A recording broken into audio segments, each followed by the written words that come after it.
All right, folks, this is our last session on, or our last video on solving quadratic equations. And this last technique that I'm going to show you it's one of my favorites, even though a lot of people don't really like it that much. One of the reasons it's my favorite is because it works every time. It pretty much works every time.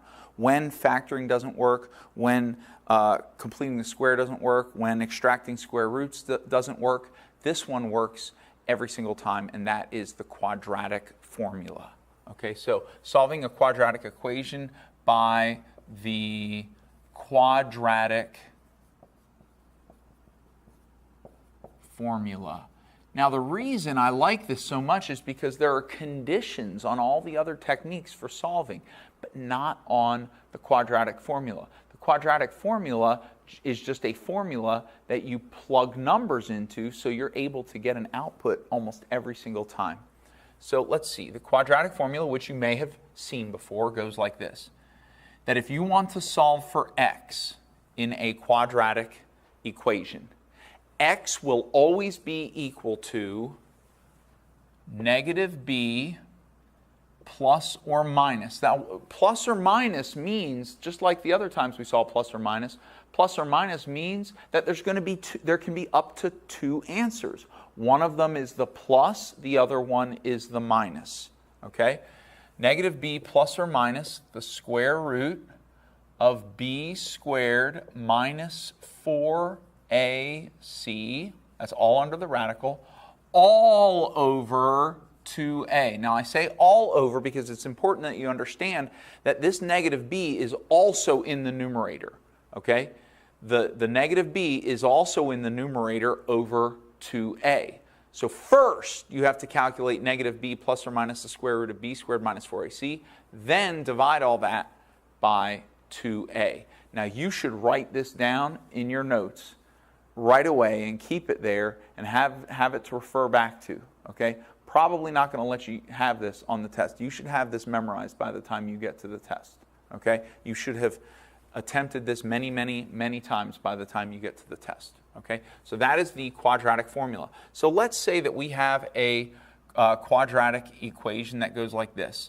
Let's say it's 3x squared minus 7x minus 15 equals 0. And so what I'm saying here is we have already done all of the algebra required, and we have brought this down to equal 0. And setting the quadratic equation equal to 0 is necessary before you apply the quadratic equation, or quadratic formula. So if you apply the quadratic formula before setting the quadratic equation equal to 0, then you're going to have a wrong answer, basically.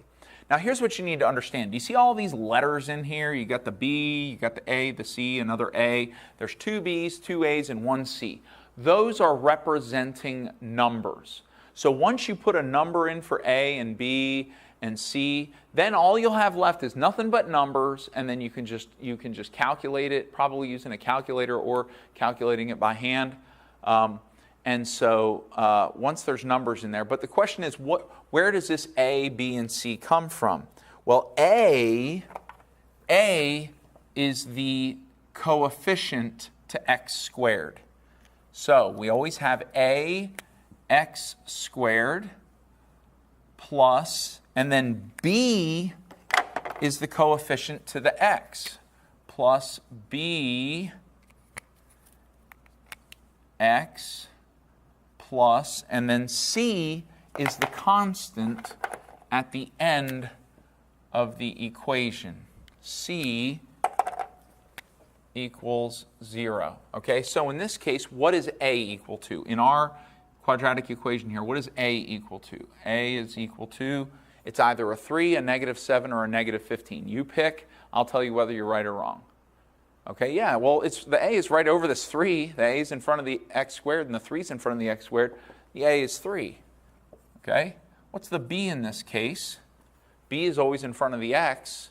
Well, there's a negative 7 in front of the x, so B is negative 7. And then where the C would be at the very end, well, at the end of this is a negative 15, so C is equal to negative 15. So now all I have to do, even if I do it very slowly, all I have to do now is plug these three numbers in for their letters in the formula. So x is going to be equal to, now here's what I recommend, folks. Listen, I've seen people mess this thing up a lot of times. I recommend that you put these numbers in for these letters using parentheses. Okay, because some people will say, for example, this is a huge error that lots of people make. See how it says negative b? Well, what's b equal to? Well, b is negative 7, and this is what they'll say. Well, it's already negative, so I don't need that negative, right? Yes, you do need the negative. That negative is going to turn that negative into a positive, right? Because negative 7 is positive 7. So, but if I'm careful, if I always put the negative, and then when I see b, I'll put parentheses and I'll put negative 7 there. Okay? Then I put plus or minus, then I put the square root. Then it says b squared. And this is especially important because b is a negative number. If in your calculator, if you key in negative 7 squared, your calculator will give you negative 49. Do you know why? Because your calculator is doing 7 squared first, and then it's putting the negative on. But if in your calculator you put parentheses around the negative 7 and then square it, now it's doing negative 7 times negative 7, and it's going to give you positive 49, which is what we should have here. All right, so if I'm careful, and if I put parentheses, negative 7, negative 7 squared, so that's b squared, minus 4. A, I'm going to put in parentheses, is a 3. C is negative 15, also going to put it in parentheses. I'm going to make sure the radical comes all the way over the whole thing. All over 2a, 2 times a is 3. Now that I have put everything in parentheses, now I can, here's what I want to multiply. I want to do this by itself first, and I want to do this by itself. Ignore the negative, leave the negative there. I'm going to do that by itself. I'm going to do this by itself, okay? And I'm going to do this by itself. I'm going to do each one of those things by itself and see what I come up with. So x is equal to, all right, here, negative 7. That's 7, plus or minus the square root of negative 7 squared. Negative 7 times negative 7 is positive 49. This number is always going to be a positive number, always, because you're squaring it. The only thing that gets squared and isn't positive is 0. But if you square any negative number, it'll be positive. If you square any positive number, it'll be positive. So you are never, ever going to have a negative here, ever. Okay? So it's positive 49 minus, now, 4 times 3 is 12. 12 times 15 is 180. Now you could do that in a calculator if you have to, but that's 180. But this is a negative, so 4 times 3 is 12. 12 times negative 15 is negative 180. So this is minus negative 180. There we go. All over 2 times 3 is 6. Oops, that's not over that. Sorry about that. There we go. So x is equal to, in fact, I like putting the x in the middle. X equals, there we go. So now we can say that this is equal to, now we got to resolve this. Now we're going to resolve this right here. Okay? Well, what is 49 minus negative 180? Well, that minus negative means positive, right? So minus negative means plus. So 49 plus 180 is 229. So this is an equal sign. So I've got 7 plus or minus the square root of 229 over 6. And so now, this is actually, now if you can reduce, sometimes you can reduce the radical And if you can reduce the radical, then it's a good idea to reduce the radical. And we'll talk about that later. But right now, we're going to say that our answer, so now we're done. That's it. We've done. I mean, you might say, well, can't you plug that in the calculator and get a decimal? Yes, but we're not going to. There are going to be times when you should do that. And I believe that you can plug that in the calculator and get a decimal number, okay? But without a calculator, this is what I care about. I care about that you get this answer. And this answer is an irrational number. All the other solutions that we came up with rational answers, either fractions or whole numbers, right? But this has a radical in it. This is a crazy number with a decimal that goes on to infinity. And so this is the best we can do with it for now. But there's two answers because remember it says plus or minus.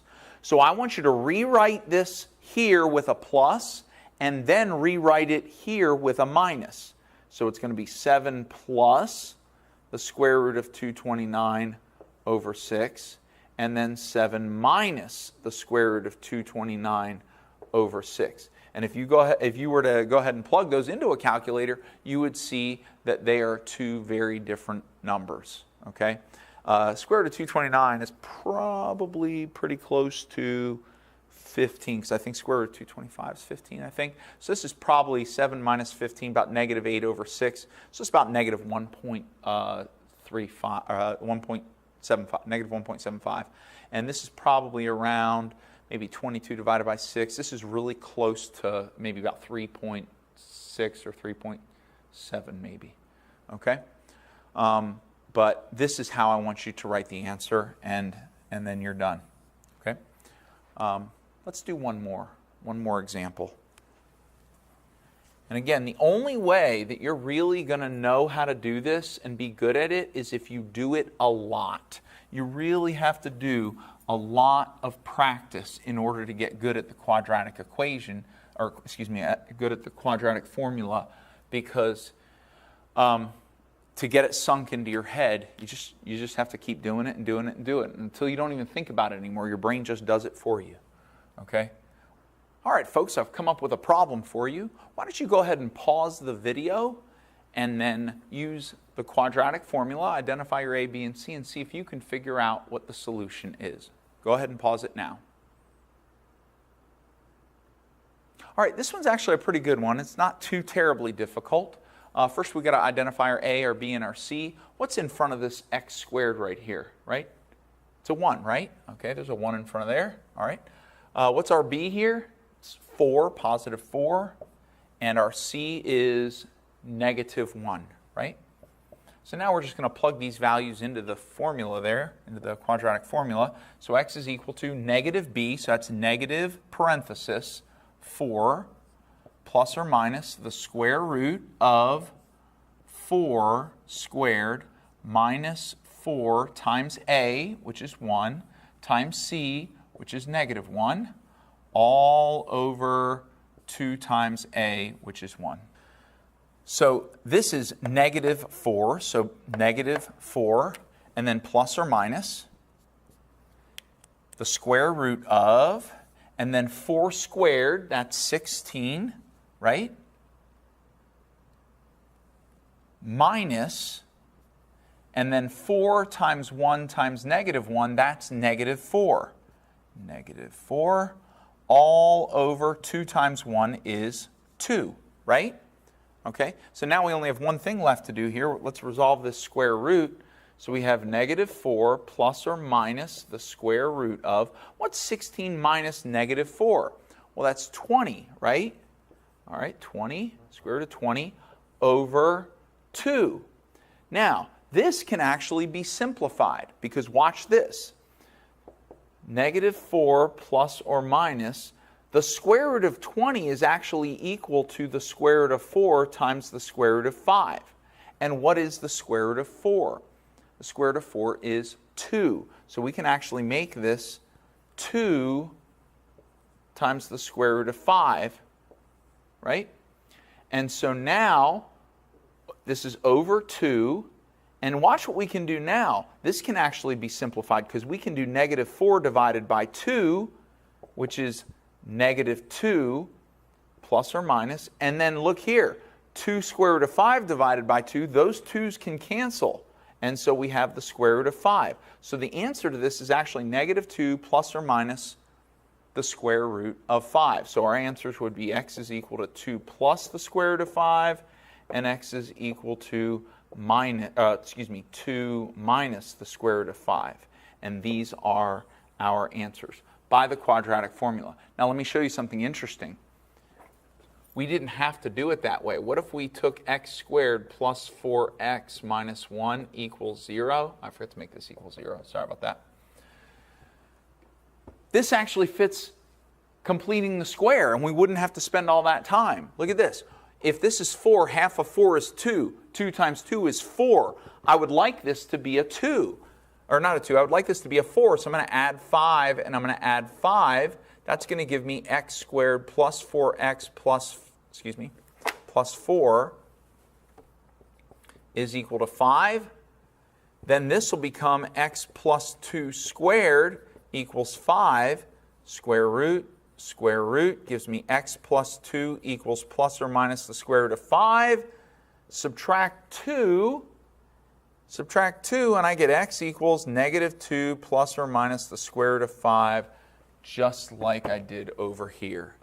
So you can see how the quadratic formula can be used. If you're not sure about completing the square, you can still get the answer by using the quadratic formula. The quadratic formula will get you the same answer no matter what the situation is. Okay? So it's important for you to memorize the quadratic formula, practice with it. I'm going to give you plenty of practice, and then you should do really well. Well, that's it. That's 4 methods for solving a quadratic, and we're going to work on it in class, and you should be able to sharpen up really well and really know how to solve quadratic equations. Okay?